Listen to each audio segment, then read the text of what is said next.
Excavation team को घने जंगल के बीच जमीन के अंदर जाता एक पाइप दिखाई देता है। ये काफी हैरानी की बात थी क्योंकि जहां पर वो खड़े थे वो एक पुराना डेड वोल्केनो था जिसको पेड़ पौधे और घास ने पूरी तरह कवर कर लिया था।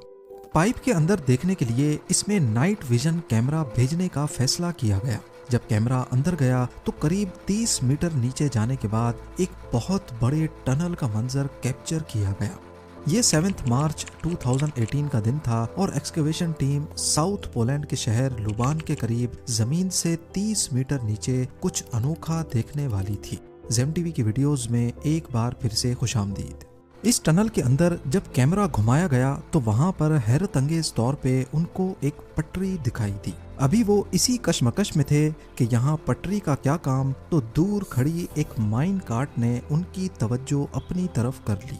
जब लोकल अथॉरिटीज को मालूम पड़ा तो वो वर्ल्ड वॉर 2 के जमाने में एक खो जाने वाले टनल का मैप लेकर आए। मालूम पड़ा कि ये टनल करीब 80 साल पहले वर्ल्ड वॉर 2 के दौर में बनाया गया था और पिछले कई सालों से लोकल अथॉरिटीज इसी टनल की तलाश कर रही थी। इस टनल की एंट्रेंस को भारी पत्थर रखकर बंद किया गया था, जिसके आगे सालों की मिट्टी और घास भूस ने इसकी एंट्रेंस के निशानात भी मिटा दिए।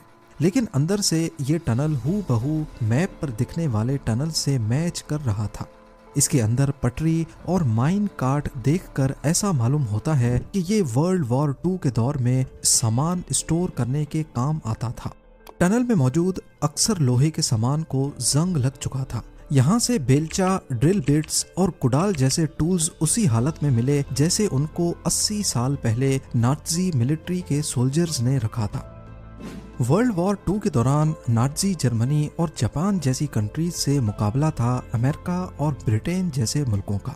इस दौरान हिटलर की फौज ने हजारों की तादाद में अंडरग्राउंड बंकर्स बनाए थे। शुरुआत बेशक हिटलर ने की थी, लेकिन बाद में अलाइड फोर्सेस ने भी अंडरग्राउंड टनल्स और बंकर्स का इस्तेमाल करना शुरू किया। वर्ल्ड वॉर 2 के दौरान बंकर्स काफी स्ट्रेटेजिक इंपॉर्टेंस रखते थे और इनका मकसद डिफेंस और ऑफेंस दोनों के लिए था। यानी कहीं पे इनका काम दुश्मन के हमलों से बचना होता तो कहीं ये दुश्मन पर हमला करने के लिए काम आते थे। ये बंकर्स दुश्मन की एयर स्ट्राइक्स और आर्टिलरी शेल से हिफाजत करते और सोल्जर्स को एक सिक्योर बेस फराम करते थे। डिफेंसिव बंकर्स को फ्रंट लाइन पर इस तरह डिजाइन किया जाता कि वो दुश्मन के हमलों को रोक सकें, जैसे जर्मनी की अटलांटिक वॉल, जो अलाइड फोर्सेस के हमलों के खिलाफ एक मजबूत रुकावट थी। साथ ही कुछ बंकर्स को प्लानिंग के लिए यूज किया गया, जहां से कमांडर्स अपने ऑपरेशंस को सीक्रेटली मैनेज करते। वर्ल्ड वॉर 2 में इतने ज्यादा अंडरग्राउंड बंकर्स और वार रूम्स कंस्ट्रक्ट किए गए थे कि आज भी इनकी गिनती करना पॉसिबल नहीं है, क्योंकि इनमें से हजारों की तादाद में आज भी जमीन के अंदर कहीं दफन है। कहा जाता है कि वर्ल्ड वॉर 2 में अलाइड पावर्स और एक्सिस पावर्स ने अंडरग्राउंड बंकर्स पे इतना खर्चा किया था कि पूरी दुनिया में लोहे और सीमेंट की शॉर्टेज हो गई थी। एक एस्टीमेट के मुताबिक इन तमाम बंकर्स को बनाने में लगभग आज के 500 बिलियन से 1 ट्रिलियन डॉलर्स का खर्चा आया। यूं समझ लें कि अमेरिका की अफगानिस्तान में चलने वाली 20 साला जंग में रोजाना 300 मिलियन डॉलर्स खर्चा आता था, तो वर्ल्ड वॉर 2 में बंकर्स बनाने में रोजाना 460 मिलियन डॉलर्स। ये तो वो खर्चा है जो सिर्फ कंस्ट्रक्शन में हुआ। वर्ल्ड वॉर 2 में मैन पावर, लॉजिस्टिक्स और एम्यूनेशन के खर्चे का अंदाजा लगाना भी मुश्किल है। आइए इतिहास की तल्ख यादों में जाकर चंद बंकर्स के बारे में जानते हैं। दी अटलांटिक वॉल एक बहुत बड़ा कोस्टल डिफेंस सिस्टम था जो नाज़ी जर्मनी ने वर्ल्ड वॉर 2 के दौरान बनाया। ये 2400 माइल्स या 3800 किलोमीटर तक यूरोप के कोस्ट लाइन पर फैला हुआ था, जिसका मकसद समंदर से अलाइड फोर्सेस के हमलों से बचना था। 1940 से 1944 के दरमियान बनाए गए इस सिस्टम में हजारों बंकर्स, एम्यूनेशन डिपो और किले शामिल थे। उस वक्त हिटलर का फ्रांस के कई इलाकों पर भी कब्जा था। अटलांटिक वॉल का एक हिस्सा नॉर्दर्न फ्रांस के इलाके नॉर्मंडी में भी फैला हुआ था, जहां लॉन्जेस सरमर नामी आर्टिलरी बैटरी इंस्टॉल की गई। ये बंकर्स हैवी बम्बार्डमेंट्स को फेस करने और हमलों के वक्त डिफेंसिव फायर देने के लिए डिजाइन किए गए थे। नॉर्वे की बात की जाए तो इसका निचला हिस्सा नॉर्थ अटलांटिक ओशन से आने वाली अलाइड फोर्सेस को रोकने के काम आ सकता था। द तभी हिटलर ने यहाँ पर भी अटलांटिक वॉल के कुछ हिस्से गाड़े हुए थे। यहाँ पर क्रिस्टियन सैंड जैसे फोर्ट्रेसेस नेवल रूट्स को प्रोटेक्ट करते थे। इसके अलावा नेदरलैंड्स भी उस वक्त नाजी के कंट्रोल में था और यहाँ पर नॉर्थ अटलांटिक के कोस्ट पर हजारों सेफनियन नामी बंकर्स बनवाए गए थे। नाजी जर्मनी की इस पूरी अटलांटिक वॉल, जिसमें underground bunkers, depots, tunnels, artillery batteries और किले शामिल थे, को फ्रिट्ज टॉड नामी एक जर्मन इंजीनियर की कंपनी ने बनाया था। 2,60,000 वर्कर्स, जिनमें ज्यादातर कैदी थे, उनसे ये तमाम स्ट्रक्चर्स सिर्फ 2 से 4 सालों के दरमियान जबरदस्ती बनवाए गए। आज भी अटलांटिक वॉल के कुछ पार्ट्स हिस्टोरिकल मॉन्यूमेंट्स के तौर पे मौजूद हैं, जो वर्ल्ड वॉर 2 की इंजीनियरिंग और उस पर होने वाले खर्चे का एहसास दिलाते हैं। जब हिटलर ने अटलांटिक वॉल बनाई तो उस वक्त अलाइड पावर्स के वहमो गुमान में भी नहीं था कि आगे चल के उनको कितनी मुश्किल का सामना करना पड़ेगा। फिर 1942 में एक वाकया हुआ जिसने अमेरिका और ब्रिटेन की आंखें खोल कर रख दी। कैनेडियन फोर्सेस, जो अलाइड पावर्स का हिस्सा थीं, उन्होंने फ्रांस के इलाके डिएप पर एक हमले की प्लानिंग की, जिसको आज डिएप रेड के नाम से याद किया जाता है। इस हमले का मकसद हिटलर की बनाई गई अटलांटिक वॉल को समझना था कि आखिर वो काम कैसे करती है। इन मजबूत कंक्रीट बंकर्स ने अलाइड अटैक को बुरी तरह नाकाम बना दिया। अलाइड ट्रूप्स जो कोस्ट लाइन पर लैंड करने की कोशिश कर रहे थे, वो नाजी जर्मनी के पावरफुल क्रॉस फायर का शिकार बन गए। ये अलाइड फोर्सेस के लिए एक बहुत बड़ा झटका था, क्योंकि उनको अटलांटिक वॉल की मजबूती से इतनी तवक्को नहीं थी। इस मिशन में 6,000 अलाइड सोल्जर्स आए थे, जिसमें से 3600 या तो मारे गए या फिर नाजी के हाथों कैदी बन गए। डिएप रेड के बाद अलाइड फोर्सेस को समझ आ गया कि अगर उन्हें हिटलर की हुकूमत पर कामयाब हमला करना है तो उन्हें भी बंकर्स और डिफेंसिव सिस्टम की प्लानिंग में काफी इन्वेस्टमेंट करनी होगी। लिहाजा यूनाइटेड किंगडम, फ्रांस और सोवियत यूनियन समेत कनाडा में भी बंकर्स और टनल्स की कंस्ट्रक्शन में खूब खर्चा किया गया। चर्चिल वॉर रूम्स एक अंडरग्राउंड कॉम्प्लेक्स था जो लंदन में बना था। ये वर्ल्ड वॉर 2 के दौरान British prime minister Winston Churchill का हेडक्वार्टर था। ये कॉम्प्लेक्स स्पेशली इसलिए डिजाइन किया गया था कि नाजी जर्मनी की एयर स्ट्राइक से महफूज रहा जा सके। फ्रांस की मैजिनो लाइन, जो वर्ल्ड वॉर 1 के बाद बनाई गई थी, यहाँ भी नए अंडरग्राउंड बंकर्स और टनल्स बनाए गए। फ्रांस को यकीन था कि ये सिस्टम उनकी हिफाजत करेगा, लेकिन वर्ल्ड वॉर 2 में जर्मनी ने मैजिनो लाइन को साइड लाइन करते हुए बेल्जियम के रास्ते से फ्रांस पर कब्जा कर लिया। दुनिया के दूसरे कोने में जापान, जो वर्ल्ड वॉर 2 में हिटलर का साथ दे रहा था, वहां पर भी सैकड़ों अंडरग्राउंड बंकर्स खोदे गए। ईओ सीमा के अंडर एक पूरा नेटवर्क बनाया गया, जिसमें hidden artillery positions, storage rooms और लिविंग क्वार्टर्स शामिल थे। ये टनल्स अलाइड फोर्सेस के हमले के वक्त सरप्राइज अटैक्स के लिए यूज होते थे। ओकानावा के बंकर्स और टनल्स ज्यादा बड़े पैमाने पर और पेचीदा थे, जहां हजारों जापानीज सोल्जर्स डिफेंस और रेजिस्टेंस के लिए पोजीशन में रहते।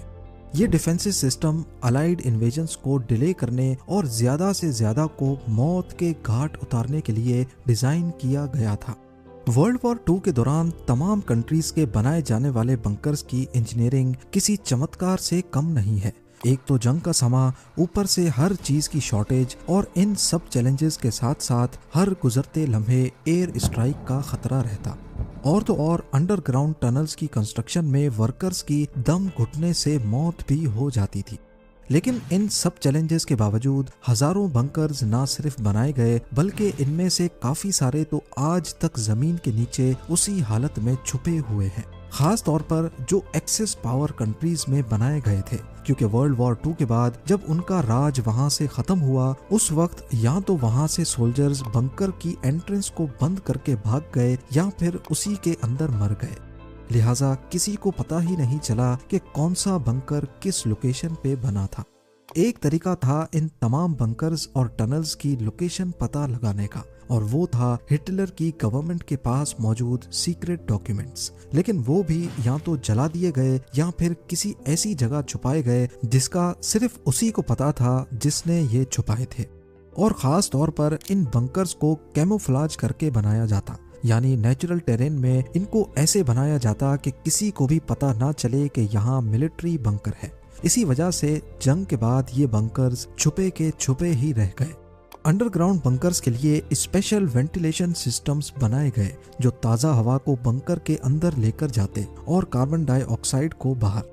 नाज़ी लीडर एडोल्फ हिटलर ने अपने दौरे राज में कई बंकर्स का सहारा लिया। उनके ज़ेरे इस्तेमाल मशहूर ज़माना बंकर्स थे ईगल नेस्ट, जिसे कील स्टाइन हाउस भी कहा जाता है। ये जर्मनी के ओबेर सेल्सबर्ग एरिया में 6000 फीट की ऊंचाई पर नाज़ी लीडरशिप की सीक्रेट मीटिंग्स और रिलैक्सेशन के लिए बनाया गया था। कंक्रीट और ग्रेनाइट को इस्तेमाल करते हुए इसमें बॉम्ब प्रूफ जैसी खसूसियात रखी गई थी। हिटलर का दूसरा मशहूर बंकर बर्लिन में मौजूद फ्यूरर बंकर के नाम से मशहूर है। 1944 में बनाया जाने वाला ये बंकर सिर्फ बंकर नहीं था बल्कि ये पूरा हेडक्वार्टर था। बंकर को इस तरह डिजाइन किया गया था कि वो अलाइड बॉम्बिंग्स और आर्टिलरी से महफूज रहे। यहाँ हिटलर ने अपने आखिरी दिन गुजारे और 30 अप्रैल 1945 को यहीं अपनी जिंदगी खत्म की। आज इस बंकर का कोई हिस्सा भी सरफेस पर नहीं दिखता, लेकिन ये जगह वर्ल्ड वॉर 2 की हिस्ट्री का एक डार्क चैप्टर रहा है। अब बात करते हैं हिटलर के एक ऐसे बंकर की जहां उन्होंने जंग के सबसे ज्यादा दिन गुजारे। ये वुल्फ्स लेयर नामी बंकर कम बल्कि कोई किला ज्यादा लगता है जो नॉर्थ जर्मनी में मौजूद जंगल के बीच में मौजूद है। इसके अंदर हिटलर का बेडरूम और उसके चारों तरफ ऑफिसेज मौजूद थे। इसकी कंक्रीट की छत करीब 7 मीटर मोटी बनाई गई थी। एक बजरी की मोटी लेयर पूरे किले नुमा बंकर को एयर स्ट्राइक्स और बॉम्बिंग से महफूज बनाती थी। एक मोटी स्टील की चादर का दरवाजा जो केमिकल अटैक से भी बचाता था। किसी इजिप्शियन टूम की तरह दिखने वाला ये बंकर इतना मजबूत था कि आज भी इसे तबाह करना मुमकिन नहीं है, और सिक्योरिटी इतनी कि इसमें एक भी खिड़की नहीं रखी गई। यहाँ एक खास वेंटिलेशन सिस्टम लगाया गया था जो ताज़ा हवा को पूरे बंकर के अंदर सर्कुलेट करता था। पर इतनी सिक्योरिटी के बावजूद भी इस बंकर को जंगल के लैंडस्केप में इनविजिबल किया गया था। इसकी छत पर मिट्टी डालकर इसके ऊपर वही पेड़ पौधे लगाए गए जो आसपास जंगल में मौजूद थे। इसकी वजह से यूपर से जब कोई जहाज गुजरता तो उसे जर्रा बराबर भी नहीं शक होता कि यहाँ नीचे हिटलर का हेडक्वार्टर मौजूद है। अलाइड पावर्स यानी यूएसए, यूके, कनाडा और बाकी फोर्सेस ने नाज़ी जर्मनी के स्ट्रॉन्ग डिफेंसिव बंकर्स और अटलांटिक वॉल को तोड़ने के लिए सालों की प्लानिंग की। हिटलर की बनाई गई अटलांटिक वॉल से मुकाबला करने के लिए 1,56,000 से ज्यादा ट्रूप्स, 5,000 शिप्स और 11,000 एयरक्राफ्ट्स इस्तेमाल हुए। ये 6 जून 1944 का दिन था जिसको डी डे के नाम से याद किया जाता है। इस दिन जर्मनी ने अटलांटिक वॉल के बंकर्स और आर्टिलरी से अलाइड फोर्सेस का सामना किया, लेकिन उनकी प्लानिंग और रिसोर्सेज उतने इफेक्टिव नहीं रहे। अलाइड एयर स्ट्राइक्स और पैराट्रूपर्स ने जर्मन कम्युनिकेशन और डिफेंस का खूब मुकाबला किया। अलाइड फोर्सेस को शुरू में काफी नुकसान का सामना करना पड़ा, लेकिन आखिरकार वो नाज़ी जर्मनी का यूरोप पे कंट्रोल तोड़ने में कामयाब हो गए। उम्मीद है ज़ेम टीवी की ये वीडियो भी आप लोग भरपूर लाइक और शेयर करेंगे। आप लोगों के प्यार भरे कमेंट्स का बेहद शुक्रिया। मिलते हैं अगली शानदार वीडियो में।